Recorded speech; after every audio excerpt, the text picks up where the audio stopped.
instável nos relacionamentos, na afetividade, na autoimagem e uma impulsividade muito acentuada. Então, são pacientes que acabam tendo tentativa de suicídio, várias vezes, assim, né? Comportamentos que têm crises de raiva, fúria, às vezes um descontrole emocional, uma reação muito grande às coisas que acontecem. Então, acaba sendo o transtorno que mais, assim, a gente vê nas amostras de ambulatório e de hospital mesmo sendo menos incidente que os outros. Sim. Esses acabam até aparecendo mais em ambulatórios devido, às vezes, à automutilação e às tentativas de suicídio que acabam tendo que ter o pronto atendimento, né? Sim. E doutora, né, com que idade, né, qual que é a faixa etária que é possível identificar esses transtornos? Tá, eles têm início, né, no fim da adolescência, né, na literatura fala assim, fim da adolescência e começo da vida adulta. Se for menor de 18 anos, aí tem a necessidade dos sintomas estarem presentes pelo menos por um ano, né, se for menores de 18 anos. A única exceção é o transtorno de personalidade antissocial, que é obrigatório ter 18 anos para fechar o diagnóstico, apesar dos sintomas iniciarem por volta dos 15, assim, né? Mas esse tem que ter 18 anos. Os outros podem ser antes, mas aí precisa de um ano de segmento de sintoma. Sim. E como é que se diferencia um traço de personalidade de um transtorno de personalidade?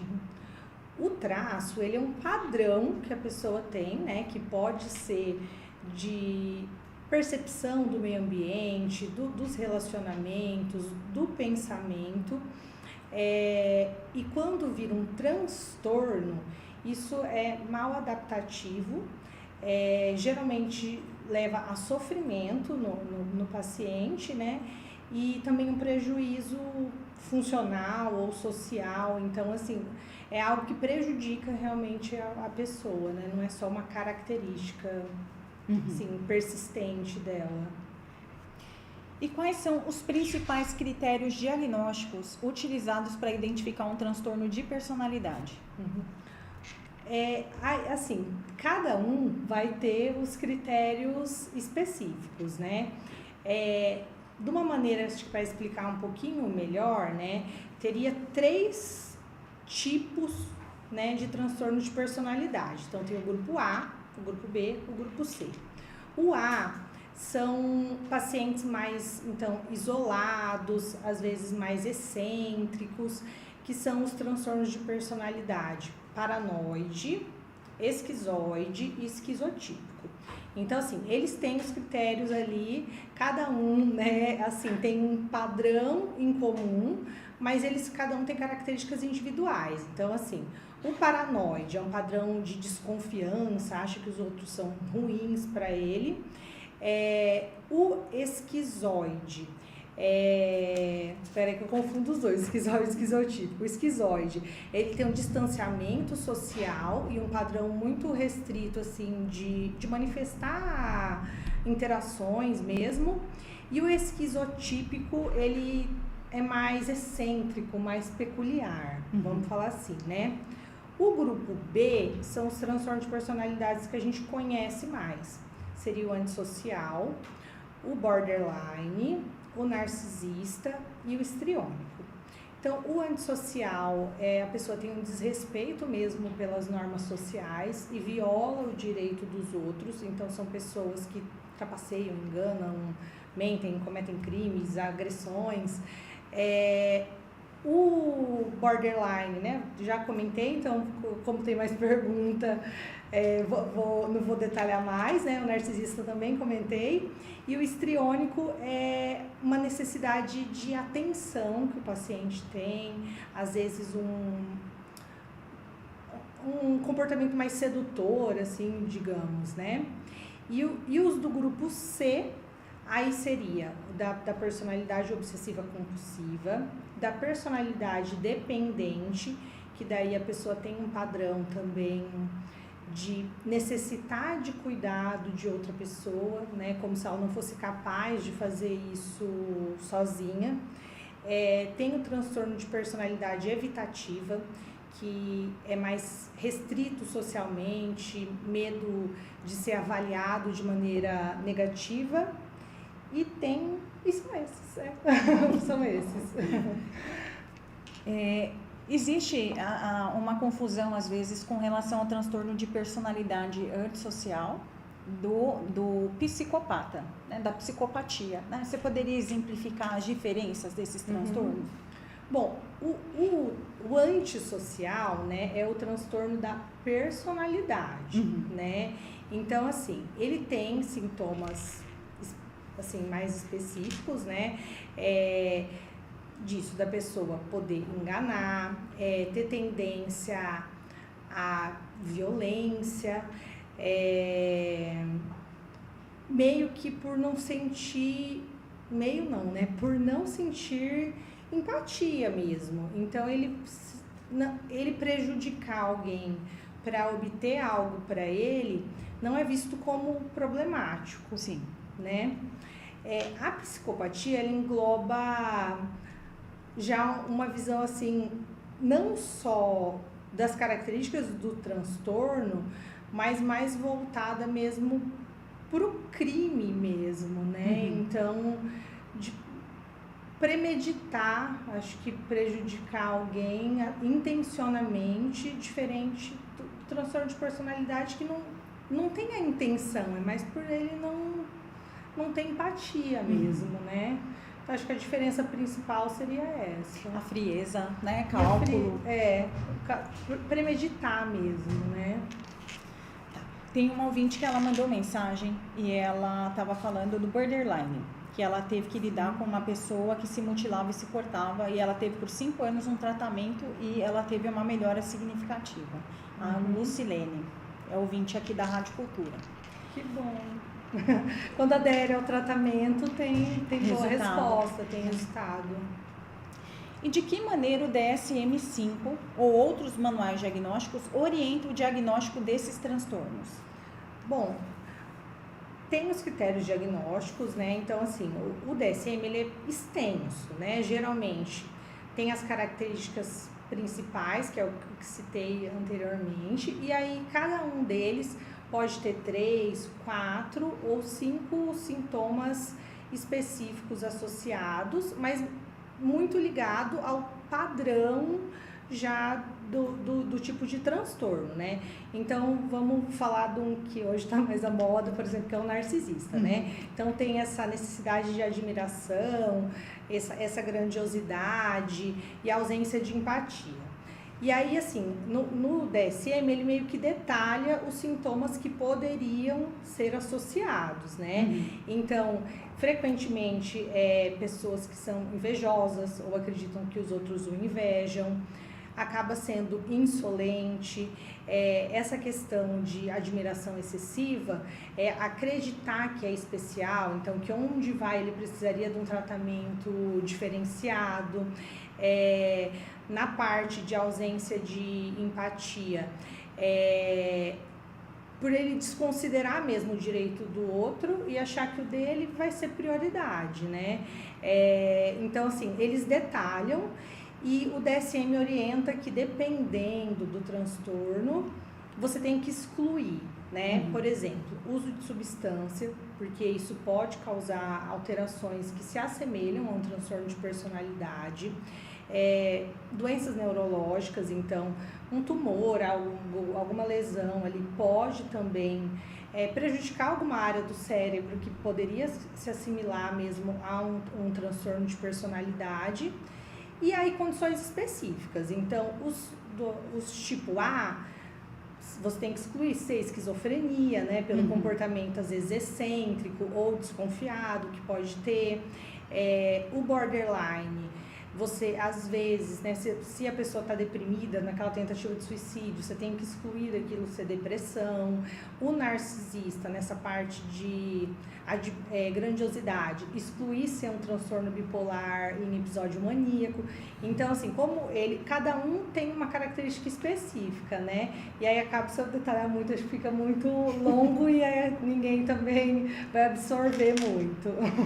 Nós vamos agora para um breve intervalo e já já a gente retorna falando sobre os transtornos de personalidade. Continuem ligados.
Participe do Fala Psico. Envie suas dúvidas. 67 998 90 1057. De volta com o Fala Psico e dando continuidade. As pessoas que estão nos acompanhando via YouTube, Instagram, TikTok e pela Rádio Cultura podem nos enviar perguntas pelo WhatsApp 67 99890 1057. Respondendo aqui a pergunta da Paty, que é nossa ouvinte de todas as quartas-feiras, né? Ela está dizendo que ela tem aprendido muito com os temas. E ela tem uma dúvida, doutora. O psicopata tende a ter prazer em suas ações? Tende, porque assim, ele sente... Quando ele transgride uma regra, tipo, porque é uma característica, eles se sentirem acima de regra e dos limites morais, né?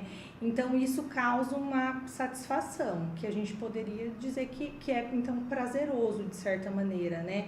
É difícil falar 100%, porque a gente não sabe como funciona mesmo as emoções dessas pessoas, né?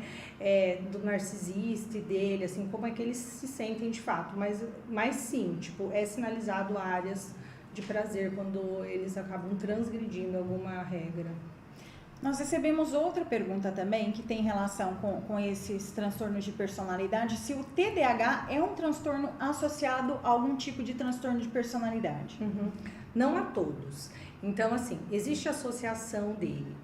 Crianças que têm diagnóstico já de transtorno de conduta, se tiver TDAH, pode aumentar a prevalência do transtorno de personalidade antissocial, e no borderline tem também alguma associação com o TDAH. Acredito até por isso que essa característica de impulsividade é um sintoma, né, que eles compartilham em comum, por isso que tem essa associação. Com os outros não há relato de comorbidade significativa. E quais são os fatores de risco e influências ambientais que podem contribuir para o desenvolvimento de transtornos de personalidade? Bom, os fatores de risco, né, existem tanto ambientais quanto genéticos. Então, assim, tem até estudos muito interessantes de pacientes antissociais, filhos adotivos e que são adotados por famílias normais, poderiam desenvolver o antissocial, né, mostrando então o caráter genético, como o inverso também. Uma criança que não tinha histórico familiar e se for adotada por pais antissociais, ele poderia também desenvolver o transtorno, né? Então, geralmente é a associação dos dois.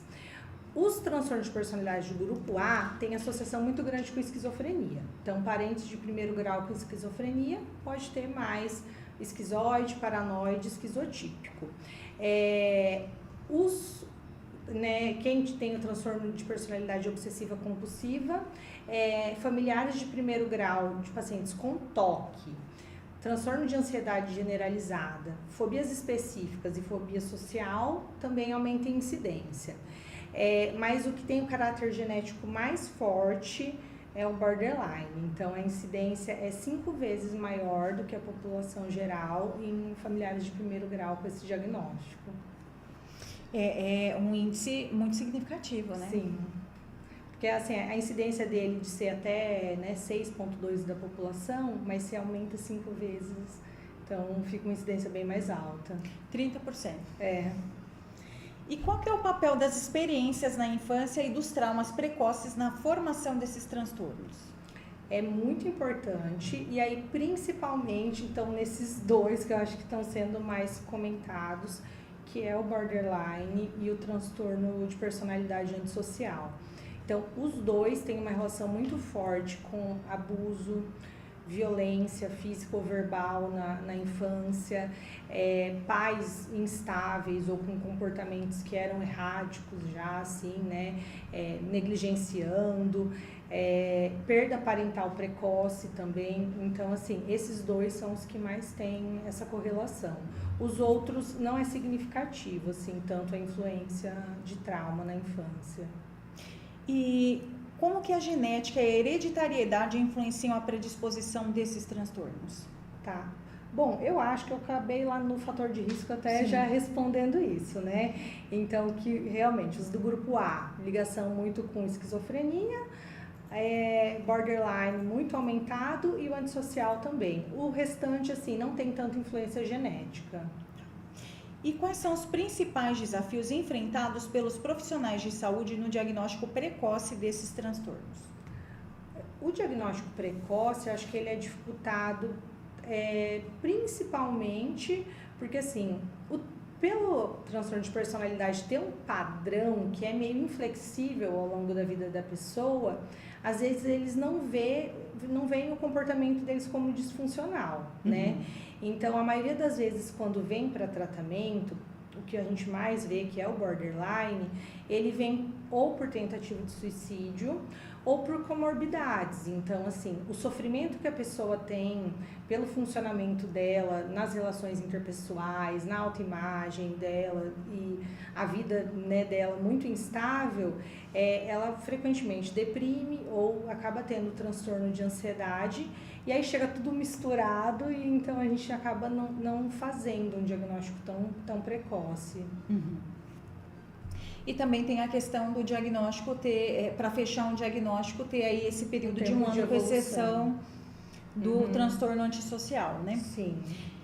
E de que forma os transtornos de personalidade impactam na qualidade de vida e nas relações interpessoais, né, dos pacientes?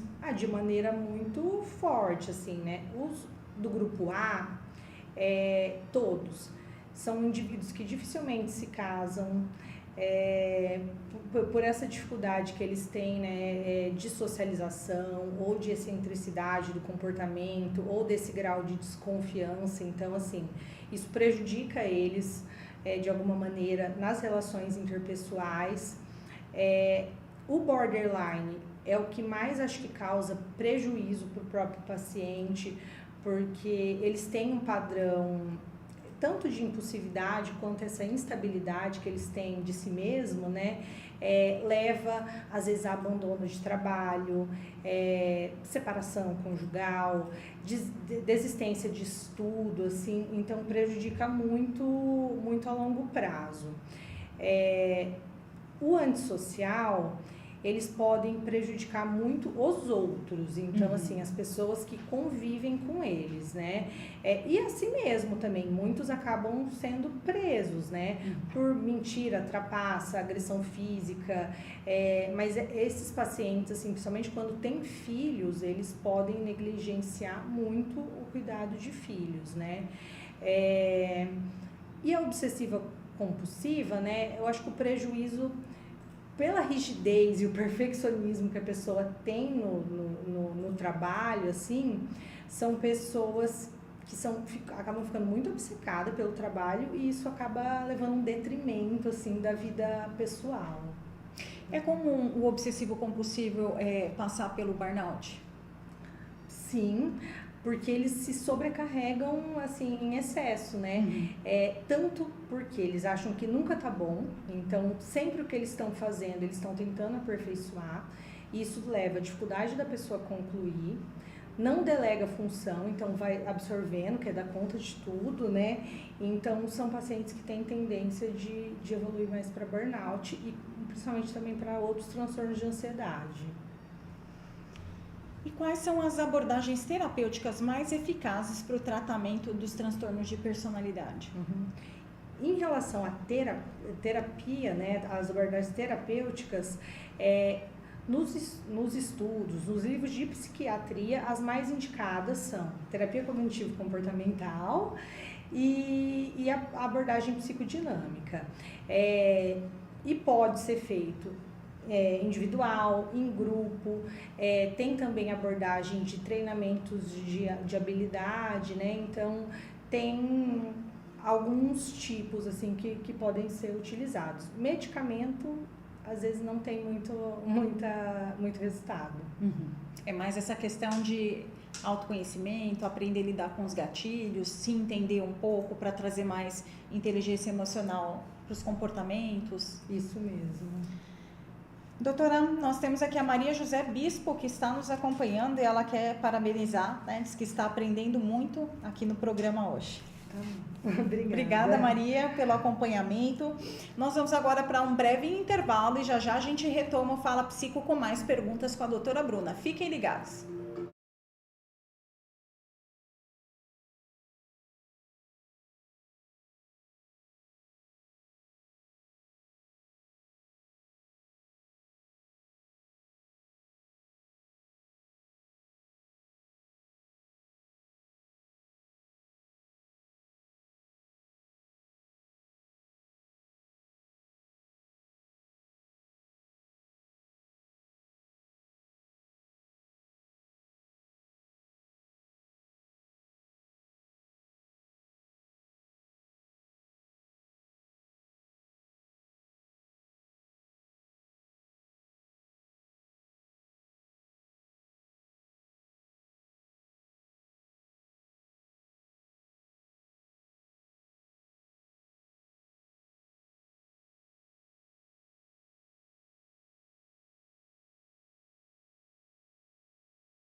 De volta com Fala Psico, nós estamos aqui com o João Gabriel nos acompanhando pelo YouTube, ele está parabenizando aqui a doutora Bruna, né?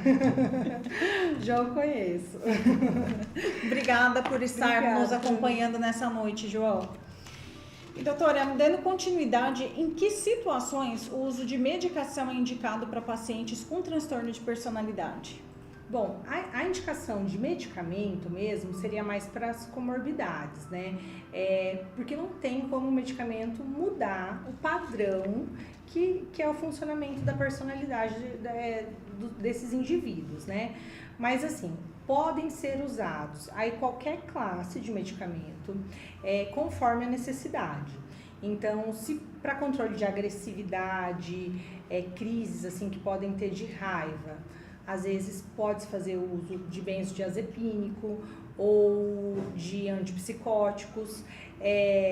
Para instabilidade de humor, pode ser usado estabilizadores de humor, né? Para tratamento de ansiedade ou sintomas depressivos, antidepressivos, mas assim, não tem nenhum medicamento que esse seria o melhor para o transtorno de personalidade borderline ou para o narcisista, porque a gente trata mais as comorbidades, né?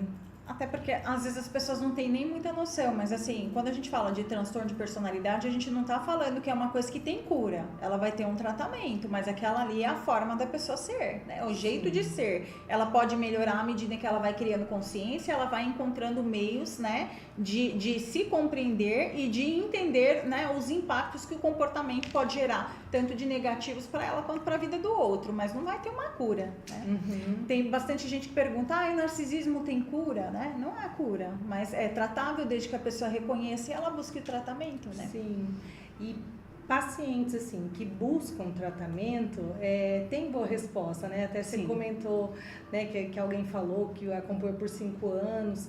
Então, assim, o borderline, se o paciente adere bem ao tratamento, assim, tem estudos que falam que cerca de 10 anos depois, meio que ele fica muito adormecido, assim, sabe? Então, os sintomas ficam muito imperceptíveis. Ou a pessoa cria habilidade para lidar melhor, né? Com as questões também. E acho que a habilidade que ganha em terapia, tipo, né, em psicoterapia, a gente não perde nunca. E fica nossa para sempre mesmo, né? Não, e até para entender os gatilhos, porque muito comportamento ele tem gatilho, né? E a gente entendendo qual é o gatilho e sabendo lidar com as situações também acabam, né? Como que eu posso dizer? Mas acabam proporcionando melhor qualidade de vida, minimizando os impactos, né? Uhum. E quais são as principais dificuldades de adesão ao tratamento e como que os profissionais podem trabalhar para superá-las? Bom, eu acho que as principais dificuldades aí não são só nos transtornos de personalidade, acho que são nos transtornos mentais em gerais. É o abandono de tratamento, né? Então, muitos veem uma melhora e interrompem o tratamento por conta própria, né?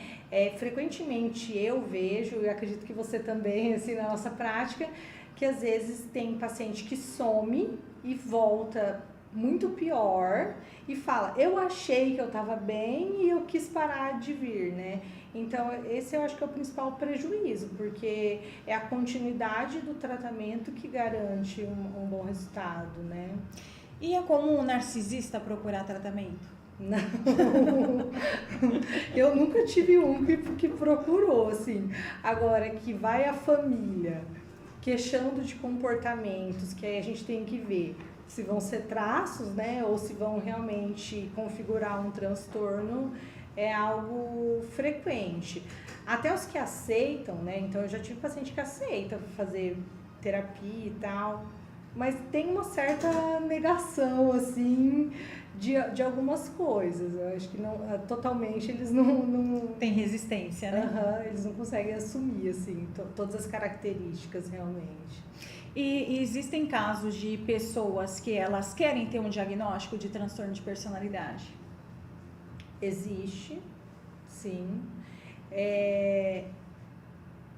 Pouco, eu acho, assim, né? Eu acho que o transtorno que as pessoas mais querem se autodiagnosticar, eu diria que é TDAH, né? Hoje em dia, eu acho que é o rei do autodiagnóstico, assim, porque as pessoas veem no TikTok, etc.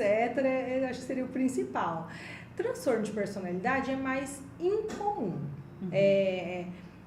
Quando querem, eu acho que é mais numa maneira de impressionar a gente que está atendendo eles, assim, mas na hora que você começa a ver, assim, você vê que talvez não fecharia todos os critérios. Sim. Do TDAH é bem comum mesmo, né? Mas de personalidade, normalmente, o que eu percebo é o diagnóstico do outro. Mais fácil, né? E assim, é um diagnóstico muito difícil de ser dado para quando a pessoa absorve também, né? Quando você vê, por exemplo, um paciente realmente tem critério para o borderline e você fala para o paciente, você explica o que é, eles voltam depois tendo lido, assim, é um pouco difícil para a pessoa absorver isso, assim, eu percebo pelo menos, acredito que você também, né? Não é fácil. Porque é um luto, né? Muitas pessoas vão vivenciar o processo de luto, porque ela quer acreditar que aquilo que ela está vivendo é algo que vai ser temporário, é uma crise, mas não algo que possa acompanhá-la no decorrer da vida, né? Então, lidar com algo que é permanente, que vai ter melhora, né? Se ela fizer o tratamento, né? Tiver ali adesão, ela vai ter uma melhora e ela pode até, né, chegar no nível onde ela consiga estabilizar isso. Mas ela vai, né? O transtorno de personalidade, ele continua ali, né?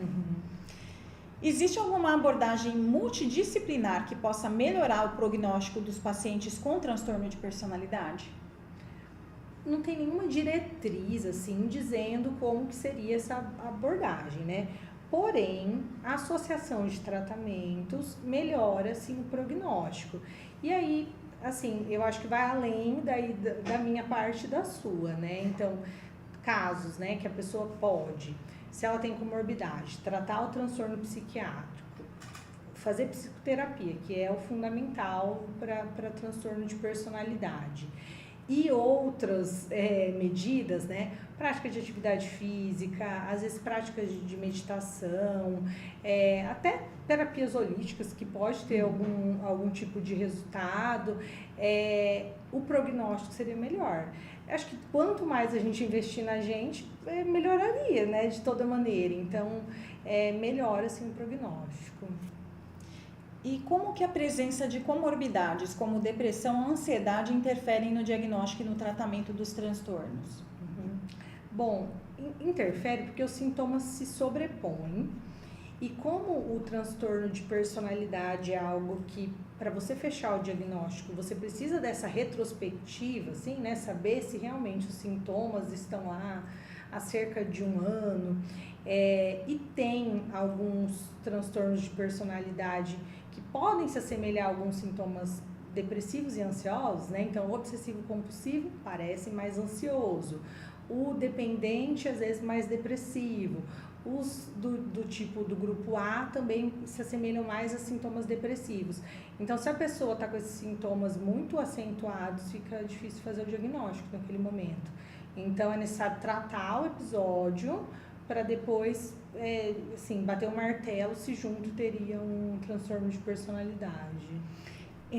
Quando a pessoa está numa crise, né, onde a depressão, a ansiedade, ela aparece, fica mais difícil fazer o diagnóstico. Mas existe a possibilidade da pessoa ter o transtorno e ter, evidentemente, isso mais acentuado, tanto a tendência depressiva quanto a ansiedade? Sim, principalmente do grupo A, sim, é muito comórbido. Esquizoide, esquizotípico, eles têm muita depressão associada, assim. Tem realmente, né? E então é possível. Às vezes você conseguiria diagnosticar os dois também, sim, né? Prejudica, mas é possível. E quais são os avanços recentes na pesquisa de transtornos de personalidade que podem influenciar as práticas clínicas atuais? Bom, a medicina, né, principalmente a parte da psiquiatria, ela está avançando muito para a área, assim, neurológica, né? Então, exames de neuroimagem funcional hoje é o que, assim, tem de mais novo. Só que são exames de alto custo, né? E que não é feito em qualquer lugar, que você verifica que uma área determinada do seu cérebro é ativado conforme você sente algum tipo de emoção, assim, né?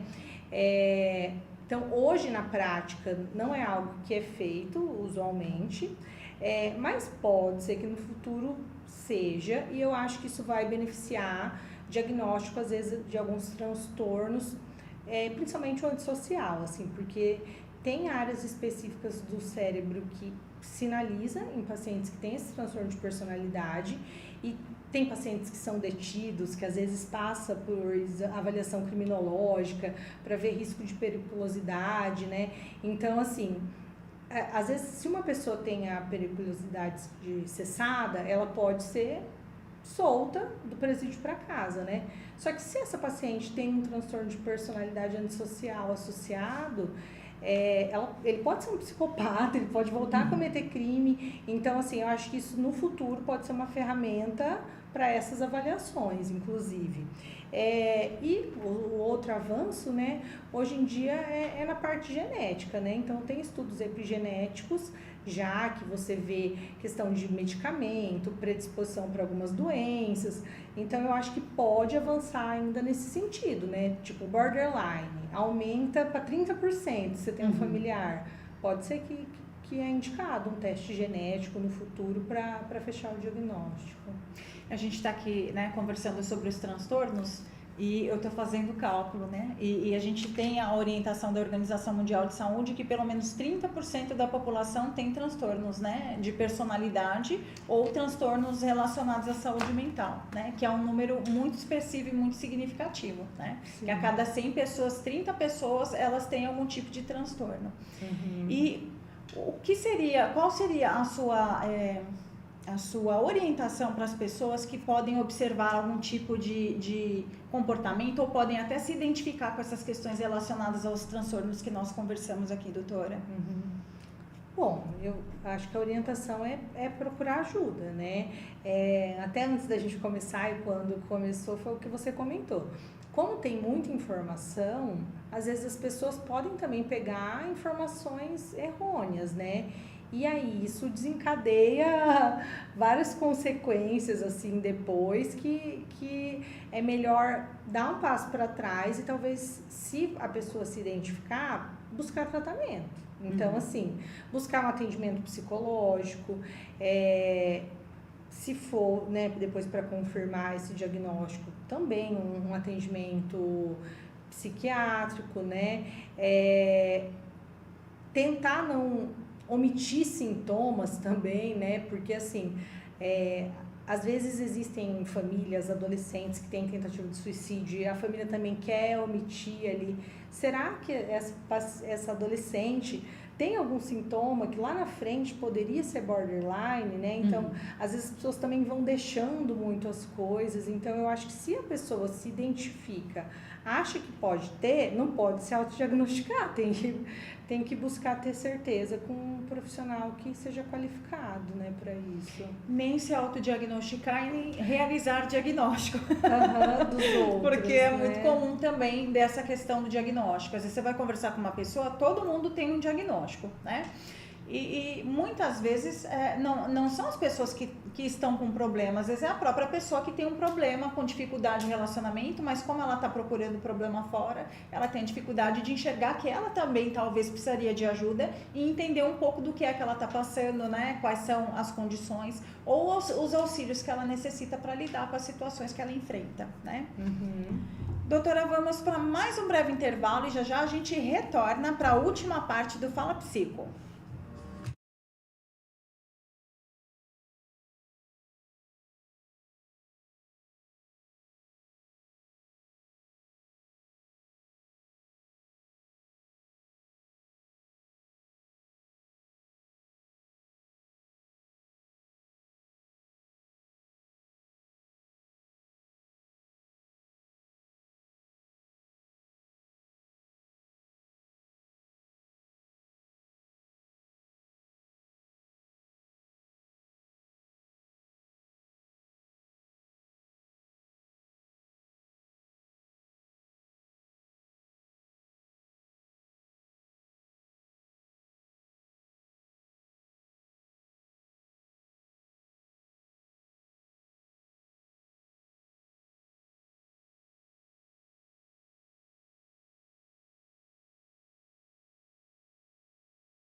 Oi, estamos transmitindo Fala Psico. De volta para o último bloco do Fala Psico, agradecendo as pessoas que estão nos acompanhando pelo Instagram, pelo TikTok, pelo YouTube e também através da Rádio Cultura de Naviraí. Doutora, a gente está aqui com o tempo apertado, mas vamos lá porque temos perguntas para serem respondidas também do Instagram. Veio a pergunta da Fátima Paviani, se o transtorno de personalidade, né, da psicopatia ou algum outro transtorno, né, tem a maior incidência em homens ou mulheres. Bom, o antissocial, né, que era onde se enquadraria o psicopata, é mais comum em homens, pela literatura.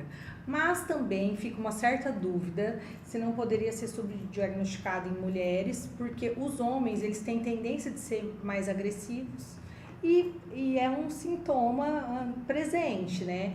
Então, as mulheres poderiam omitir a agressividade e talvez não ser tão diagnosticado, mas mais homem. Borderline, transtorno de personalidade dependente, muito mais frequente em mulheres, né?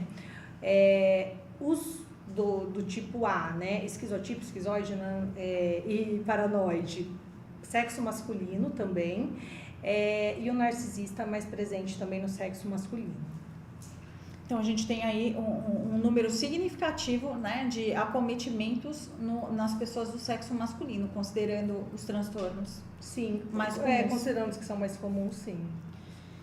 E como é que a comunidade médica ela está trabalhando para reduzir o estigma associado aos transtornos de personalidade? A gente às vezes até percebe essa resistência das pessoas por buscarem auxílio por conta desses estigmas, né? Bom, assim, eu acho que o primeiro passo é a informação, né? E valorizar também mais a queixa do paciente, né?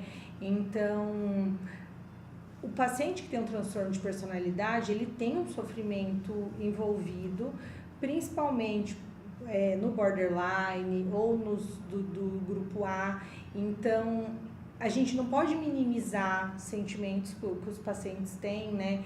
Então, o borderline, por exemplo, um sentimento que ele tem é uma sensação de vazio crônica. Se a gente não valoriza isso, o paciente vai ter resistência também de buscar tratamento, né? Eu acho que essa é a principal parte, e a segunda é fornecer informação. Então, hoje em dia, os transtornos mentais, eles são mais falados, as gerações novas já têm menos resistência e vergonha de falar nisso, né? Os adolescentes falam, eu vou na psicóloga para falar das minhas emoções, assim. Então, acho que está mudando a maneira que as pessoas tratam a saúde mental hoje em dia, e isso é benéfico. E se observa se existe resistência das pessoas também, né, que possuem os transtornos mentais com relação à busca pelo psiquiatra? Porque tem muito estigma ainda de que, tipo, eu tô procurando psiquiatra, então, né, psiquiatra é médico de louco, quando na verdade, né, o psiquiatra ele tá ali para avaliar quais são os transtornos, e são diversos tipos de transtornos, né? Sim. Nem sempre ele vai estar associado a um surto, né, a uma condição onde a pessoa perde o controle ou ela perde o contato com a realidade, né? Como é que funciona isso no dia a dia, doutora? Então, tem, né, acho que principalmente pacientes mais velhos e sexo masculino tem uma resistência muito maior. São pacientes, às vezes, que já chegam falando, eu nunca imaginei que eu ia chegar ao ponto da minha vida que eu ia ter que vir no psiquiatra. Então, assim, como se fosse um extremo da pessoa ter chegado ali no fundo do poço dela. E hoje a gente sabe que trata muito mais condição. Então, o transtorno do sono é tratado por psiquiatra, ansiedade, que é o mal do século, assim.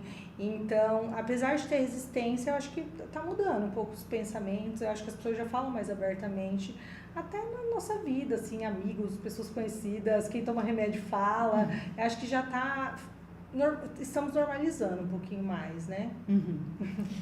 E para a gente finalizar, né, que orientações seriam passadas, né, para os familiares e amigos de pessoas que já possuem o diagnóstico de transtorno de personalidade, especialmente quanto à relação com o suporte emocional e a busca pelo tratamento? Bom, eu acho que o principal é realmente incentivar, né, essa pessoa a manter o tratamento. Então, não é só dar início, é manter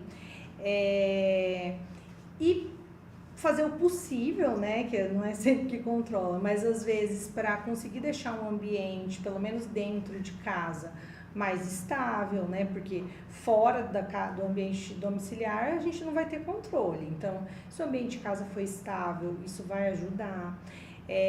Escutar a queixa da pessoa, né? Então, sem minimizar, né?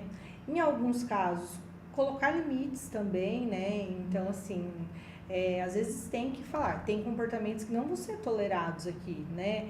De quebrar coisa, etc. Óbvio, não tem que ser um limite assim tão rígido, porque isso poderia desencadear a crise no paciente.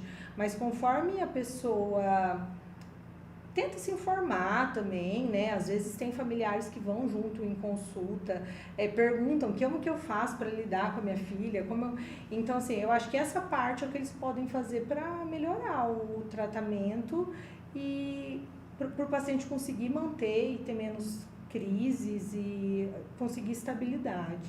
Essa parte do apoio familiar, eu acredito que seja muito importante, né? Até trazer e reforçar, porque existem muitas famílias que acreditam que se está fazendo a psicoterapia e está tomando a medicação, não precisa fazer mais nada, né? Então a família ela não precisa se desenvolver, né? E criar condições para que aquele ambiente seja saudável para aquela pessoa, né? É muito comum as pessoas com transtorno estarem em ambientes muito disfuncionais. E se essa família ela não busca o tratamento, se ela não busca a orientação necessária e a adequação, porque às vezes a família vai ter que ir para tratamento. Se você vê que a família é disfuncional, todo mundo vai precisar, né, de um atendimento para buscar uma regulação, né, e um ambiente mínimo saudável para a convivência. Mas as pessoas minimizam. Não, faz psicólogo, ela também faz psiquiatra, toma medicação, tá tudo certo. E nós somos frutos do meio. Então não adianta a gente estar, né, com medicação em dia, com psicólogo em dia, que a pessoa vai lá, ela fica 1 hora, né, e ela passa o resto da vida, né, da semana na família. Então a família precisa estar estável, né? Então isso também é fundamental, trazer isso. Agora a gente observa também que é muito comum, alguns professores eles relatam, olha, eu observo que tem uma criança que está se mutilando, às vezes a criança vai com a camiseta, né, mais comprida, está um calor terrível, a pessoa está de manga comprida, né, usando calça. Que orientação você passaria para os educadores nessas condições quando eles observam algum tipo de traço, de transtorno, né, de uma disfunção no comportamento do adolescente ou da criança, doutora? Bom, eu acho que o primeiro passo, quando a pessoa nota, né, ela vai ter que contatar algum responsável, né, para que aí sejam observados outros sinais. Então, para fechar um transtorno, né, igual o borderline, que tem automutilação, não é só isso, né? Tem que ter outros comportamentos e outros sintomas juntos.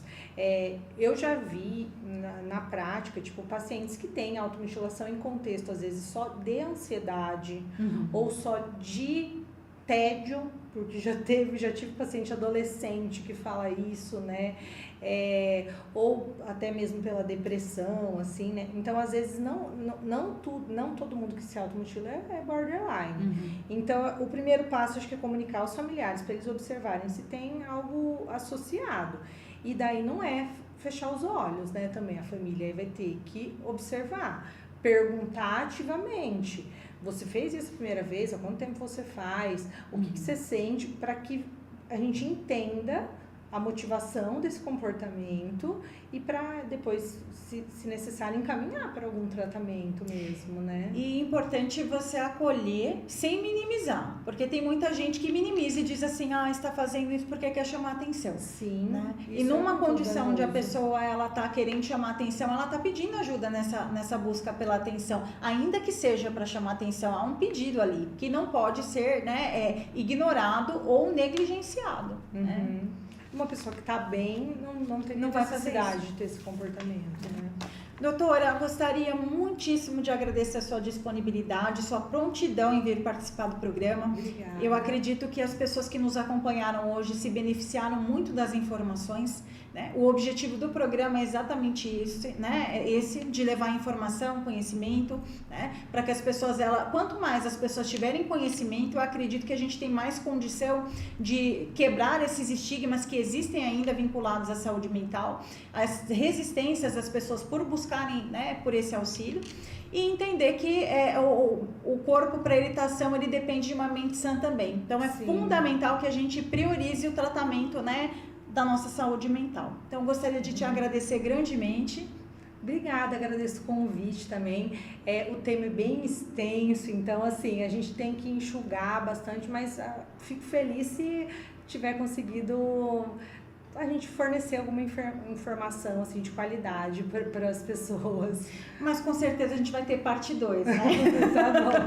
Porque vão vir perguntas depois mais relacionadas a alguns tipos de transtorno. Mais específicos. Sim, eu acredito. Pode ser necessário. Sim, muito bacana. Doutora, muitíssimo obrigada. Eu gostaria de agradecer muito aos ouvintes da Rádio Cultura de Naviraí, que nos acompanharam aqui, né, ao pessoal que nos acompanhou pelo Instagram, pelo TikTok, pelo YouTube, aos ouvintes também aqui que nos acompanham, a Margot que está aqui, né, que deu parabéns, né, para as pessoas que estão aqui participando, doutora Bruna, obrigada Margot, também a Lucilene que nos acompanhou aqui no decorrer do programa, e também a Maria José Bispo. Pessoal, muitíssimo obrigada. Também gostaria de agradecer o Adam e o Vitor, que são nossa assistência aqui, né, dentro do programa.